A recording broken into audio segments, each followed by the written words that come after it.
Bonjour Antoine. Christophe pour l'info éco. Justement, on l'évoquait avant votre arrivée sur ce plateau, ces agriculteurs donc de toute l'Europe, on aperçoit des images en direct derrière vous, des agriculteurs de toute l'Europe, de Belgique, d'Allemagne, des Pays-Bas et de France qui sont donc à Bruxelles en ce moment même. Ils comptent donc, ils bloquent d'ailleurs le quartier européen où se réunissent justement les ministres européens de l'agriculture, Christophe. Oui, une colère des agriculteurs qui monte depuis quelques semaines dans toute l'Europe. Ils manifestent en Espagne, en Pologne, en Allemagne, bien sûr ici aussi en France, où ils ont fortement perturbé samedi la visite d'Emmanuel Macron. Vous en parliez au salon de l'agriculture. Et donc ce matin, ici, ces images en direct près du quartier de l'Europe de Bruxelles, où certaines rues sont bloquées, d'autres sont fermées à la circulation. Une partie des revendications communes à tous les agriculteurs en Europe doit trouver des réponses à Bruxelles, car vous savez que l'agriculture, ça se décide souvent au niveau européen. Il y a la politique agricole commune qui est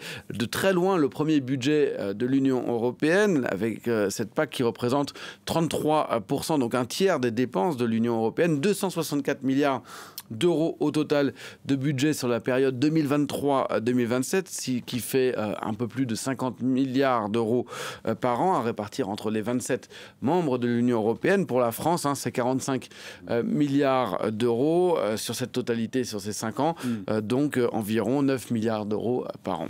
Et les ministres européens, vous l'évoquiez à l'instant, Christophe, qui doivent donner un peu de gage, il faut bien le dire, aux agriculteurs.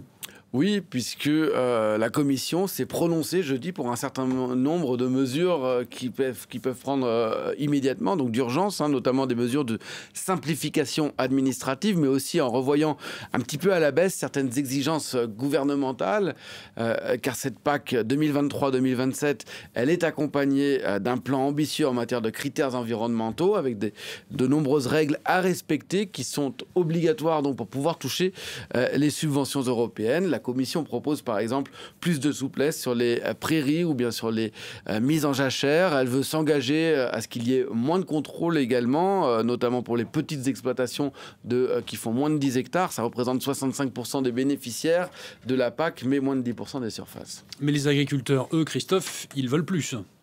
Oui, ils veulent plus. Ils veulent notamment que l'Europe s'engage encore davantage à protéger ses agriculteurs dans les accords de libre-échange. Ils rejettent, par exemple, le Mercosur, demandent la suspension totale des négociations sur le Mercosur, un accord avec l'Amérique latine auquel s'oppose d'ailleurs la France. Ils demandent aussi une augmentation du budget général de cette politique agricole commune. En France, vous l'évoquiez au début de votre intervention, Christophe, cette visite très tendue, il faut bien le dire, samedi, d'Emmanuel Macron, le président de la République, qui était donc au salon de l'agriculture.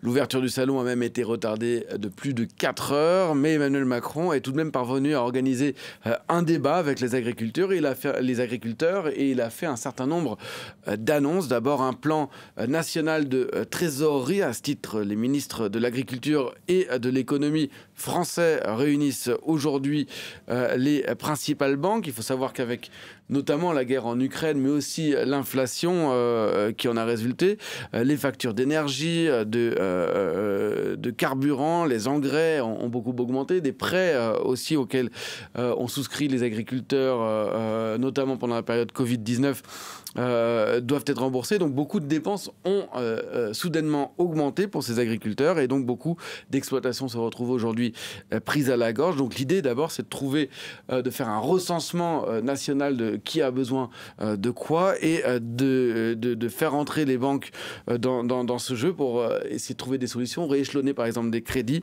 Emmanuel Macron souhaite également inscrire, c'est la deuxième grande mesure dans la loi, le fait que l'agriculture soit considérée comme un intérêt général majeur de la nation. C'est une mesure qui était fortement demandée par la FNSEA parce qu'elle permettrait juridiquement d'inscrire l'agriculture au-dessus d'un certain nombre de lois environnementales. Une mesure qui, selon lui, permettra de protéger l'agriculture. Enfin, et c'était presque une surprise, Emmanuel Macron se prononce pour un prix plancher, c'est-à-dire un prix minimum de revenus dans les négociations commerciales. C'est-à-dire, par exemple, le lait, c'est déjà le cas.